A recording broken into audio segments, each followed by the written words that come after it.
Welcome to the Vanguard podcast. I'm Gavin. And I'm Zach. And we've just been Nice to meet joined. you.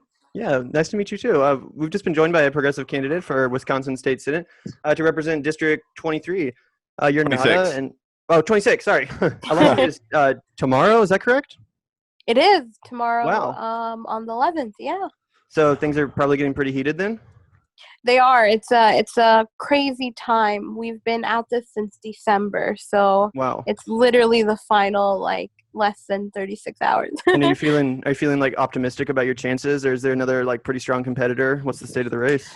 Oh, I think we have gained a lot of momentum in the last few weeks to push us as the front runner, but we do have a very establishment opponent. Our field is 7 candidates. Wow. But between me and our opponent, we are top 2. So it's going to be either a huge gap between us two, or it's going to be a razor thin margin. So. And I saw you picked up Ilhan Omar's endorsement. Congratulations on that. We did. Yeah, congratulations. So Yeah. Did that help you guys as far as, name recognition or donations wise? I bet that was a pretty big boon to the campaign. It was like a very, very big deal for us. It helped us gain momentum, but the press, absolutely no press in our state or city covered it. Yeah. Big shocker there. I know. They've been very, very, should I say, stingy with the coverage with our race. They have, Madison is a very progressive town, but have deeply institutional and established press. And so they don't like us. So it was incredibly, interesting that a sitting congresswoman with such, name recognition endorses in a state Senate race and not one peep from any publication. So, but it's okay. I think on Facebook, we did a couple of Facebook ads with it, and we had, I think, close to about 90,000 impressions organically. Nice. So, I mean, it almost seems like those older, more entrenched, and this obviously has its pros and cons, but the local, newspapers like that, they are kind of losing their power, their pull, how many people are reading that publication as opposed to checking their Twitter feed, so. You're right, yeah, and actually one of the publications here, the Wisconsin State Journal, I think it's the biggest one in the state, they have a very racist kind of underpinning of a lot of their publications. They have like an editorial cartoonist that's drawn literally racist things. They've doxed like one of the most influential Black professors here. Oof. And so I refused their endorsement. I refused to interview with them.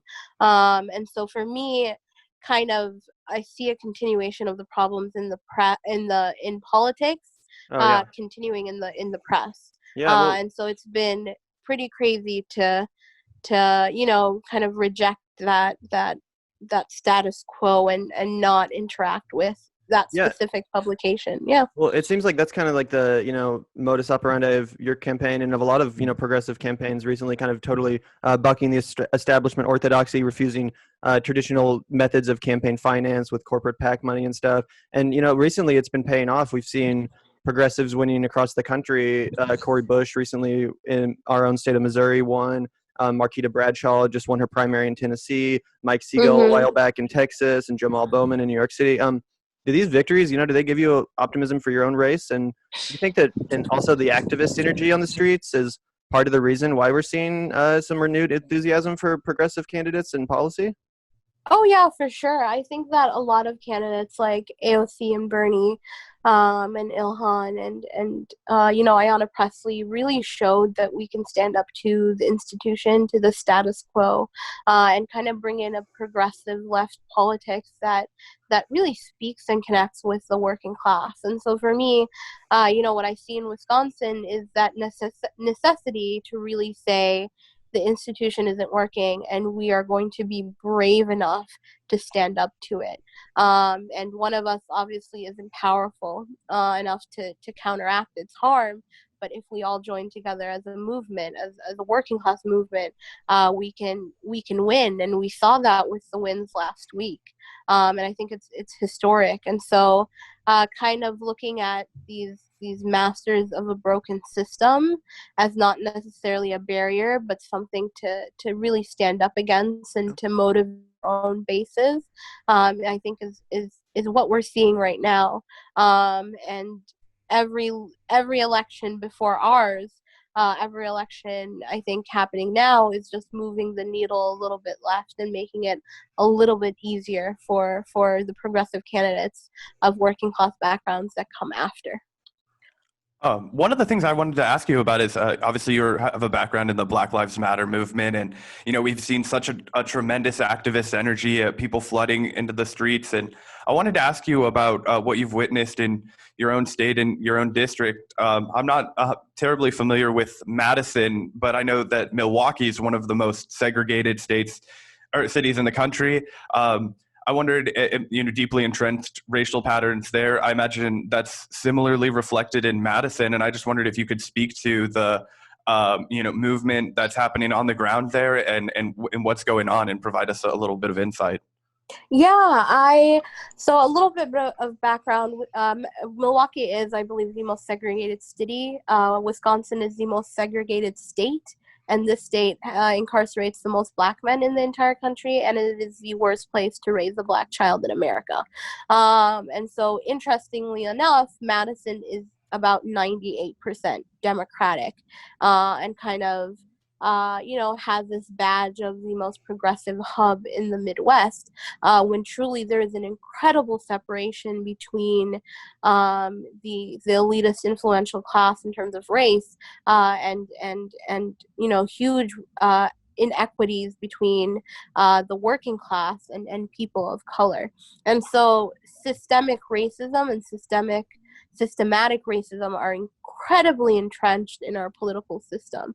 And so we saw after, what happened, unfortunately, with George Floyd, just that protest and that activism reignited in Madison.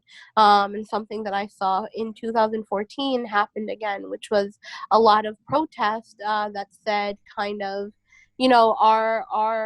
our progression is incomplete. It hides this lack of accountability to Black lives.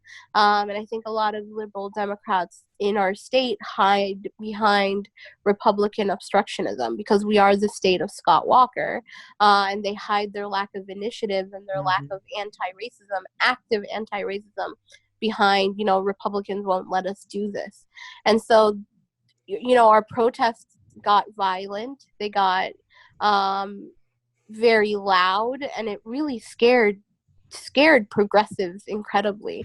And so, two statues that stood in front of our Capitol, Lady Forward, and one was of a colonel, an abolitionist colonel, were brought down during one of the protests. And liberal Madison pretty much denounced the Black Lives Matter movement because they were like, this is too far.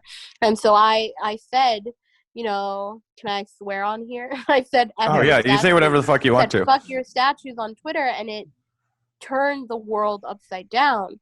And so for me, it was thinking about, your forwardness. One of the statues was called Lady Forward, and so people said, this represents something to me. And so for me, it was plain to see that for the protesters, those statues stood in front of a Capitol that legislated in racism, that harmed them. And so taking them down was, a sign that in the future, that kind of behavior, that complacency was not something we were going to stand up, for. Yeah. And so, yeah. Absolutely. And I think that's an incredible point that you made about how, these democratic, so-called blue hubs in the Midwest that get to hide behind this veneer of, being deadlocked by a, Republican or bottlenecked by a Republican and not able to pass any of these anti-racist legislation that is being pushed by the people in the streets is such a cop-out. Yeah. And on absolutely. Yeah. And on a similar note, you've just been running on such an unabashedly leftist platform in general, of course, advocating for the defunding of the police and these kind of policy. As a Black woman yourself and as an immigrant too, what has the reaction to your campaign been from voters in Madison, and have most people been in agreement on a lot of the solutions you've found? that's the most interesting part of this campaign, is that we have built a grassroots coalition of moderates, of establishments, of leftist democratic socialists that told me they would never vote in their lives, and then were like, hey, are you doing curbside voting, like last week? Yeah. We as I was considered a political nobody, even though I worked for Governor Evers. I just graduated college. I'm 24, and I worked in political organizing. But no one anticipated that we would get the endorsement of Planned Parenthood, of the American Federation of Teachers, of the Madison Teachers Union, which is one of the most influential unions in the entire country. These are pretty establishment, institutionalized, organizations, yet they saw and they stated, this is a movement moment. This is why we choose to endorse Nada. And the crazy thing is that the other candidates in the race are also progressive. We're going up against Kelda Roys, who ran for governor, ran for Congress, failed. Is progressive, has neoliberal tendencies, is very wealthy, but is that safe choice. And she was the president of NARAL Wisconsin, which is a pro-choice group, yet Planned Parenthood chose me. And so they chose this campaign because they saw the greater, movement for justice.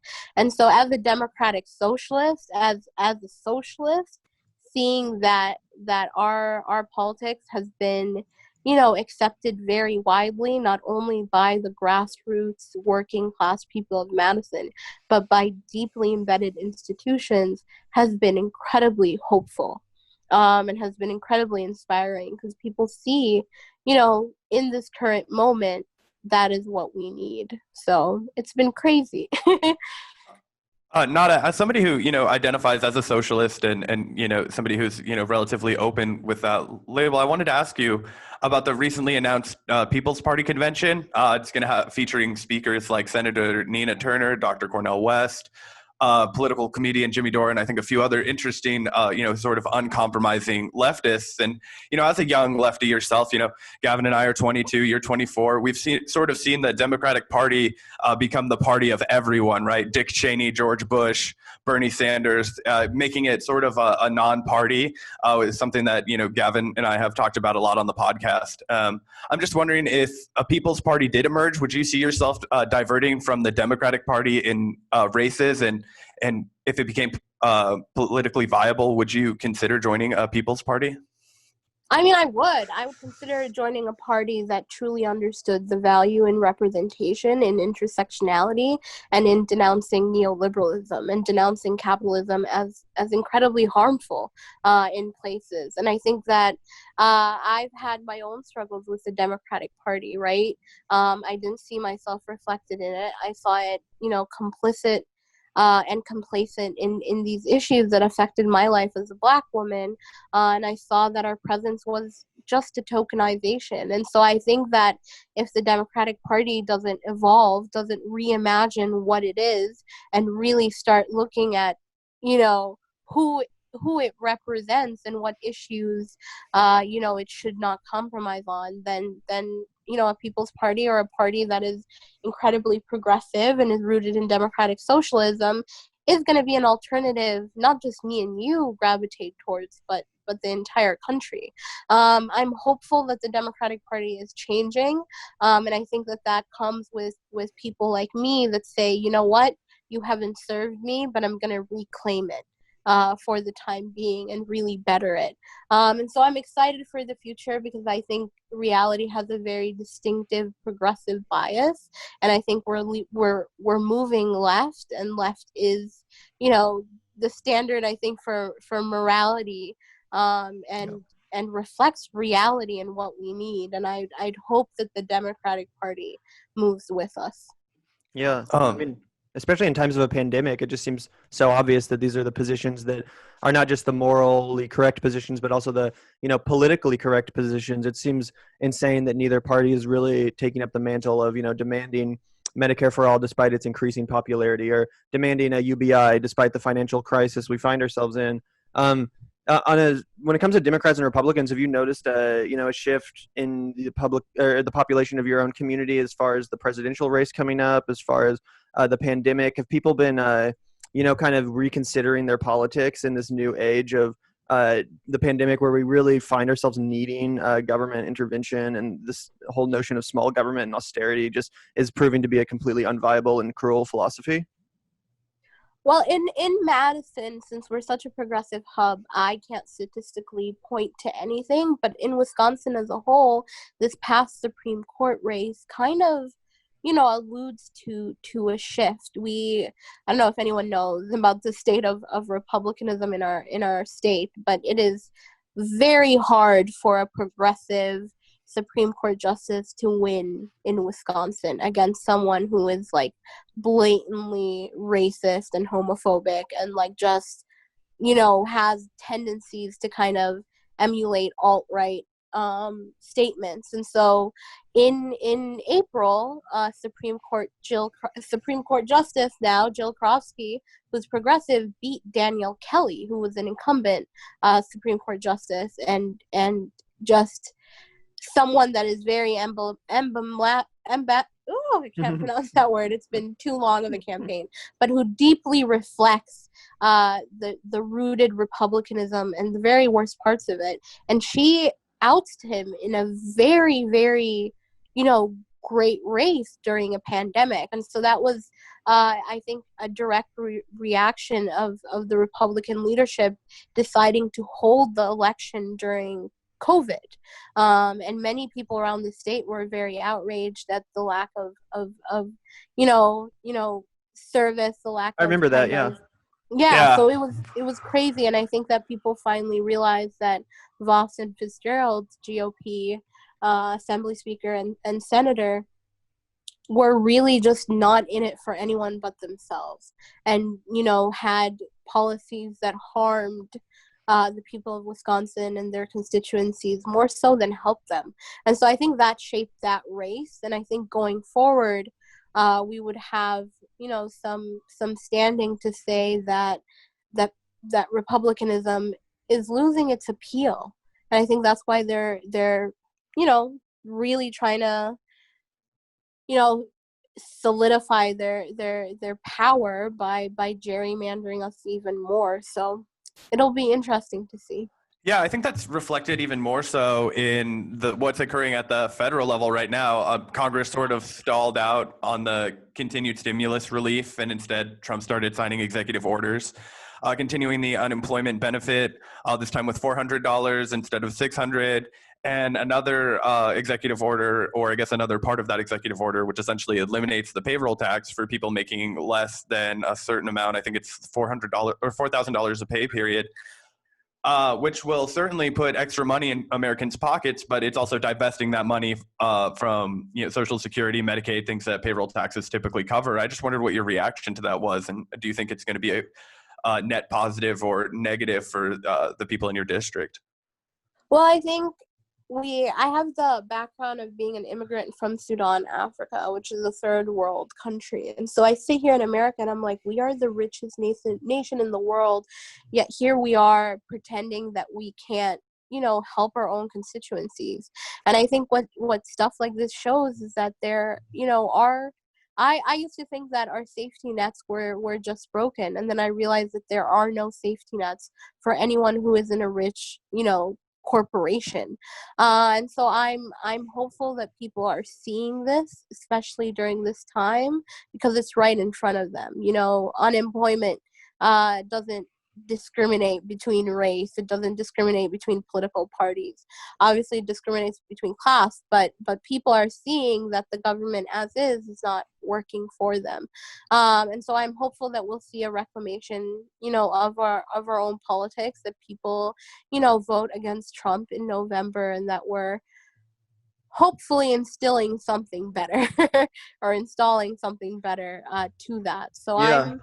I think all we can do is hope, really. Agreed, and hope that the Democrats too can offer a viable alternative that's not just a slightly less cruel, slightly less generous response to this crisis, which has crippled our economy and so many people's finances. I think you're definitely the kind of Democrat that represents the future of the party, if the party is going to have a future. Yeah, I just had one more thing that I wanted to ask you about, and that's the kind of looming eviction crisis and how it's going to be impacting Madison, Wisconsin. Like we talked about earlier, the eviction crisis in Milwaukee has certainly been covered extensively. Matthew Desmond wrote his famous book Eviction about it, or Evicted about it. But I just wondered how the eviction crisis is impacting Madison, and if you're seeing some of the similar trends. What kind of statistics, if you have any, or just the overall mood? Are people, afraid of being kicked out of their homes? Yeah, so I ran on housing policy, and evictions before this crisis were a huge deal, and now it is catastrophic. Housing insecurity. And so, when we immigrated to the U.S., my family moved around a lot, and I thought that was American tradition. And it wasn't really until I grew older and started working in politics was I able to kind of articulate and conceptualize the fact that my family had gone through incredible gentrification and displacement because of an affordable housing crisis that is still continuing to this day. Average rent has increased 23% in the past 5 years, while the minimum wage has stayed the same. About 50% of Madison and Dane counties' population are rent burdened, which means that they pay 30% or more of their income on rent, while 25% pay literally 60% of their monthly income on rent. And so we have a housing crisis that is catastrophic before a global pandemic. And now that people have lost their jobs, if we do not have an eviction freeze, a rent hike freeze, those moratoriums installed, we are looking at people being, homeless at such an exceptional rate than we have now. And so for me, I've been unapologetic in calling for that. But I think that what I've kind of learned the most and what's really important is that progressives, some of the most progressive legislators in our state, have been complicit in that. My opponent owns a real estate business, right? She's in the pocket of the realtors here in Wisconsin. One of the representatives in the district that I am running for Senate in, she's progressive, co-sponsored a Senate bill with Republicans that gave tax breaks to developers who built in areas of low incomes and high unemployment, with absolutely zero guidelines for making those apartments affordable. And so that's just fast tracks gentrification on such a horrible level. And so we really do need working class voices with that lived experience to sit in the Senate and say, absolutely not. This is not happening if this can't be affordable. And I think what's more so is that I've seen in local governance, our council members refuse to go sit with neighborhood associations and call out the NIMBYism, the not in my backyard BS and racism that really informs, the lack of affordable housing in Madison.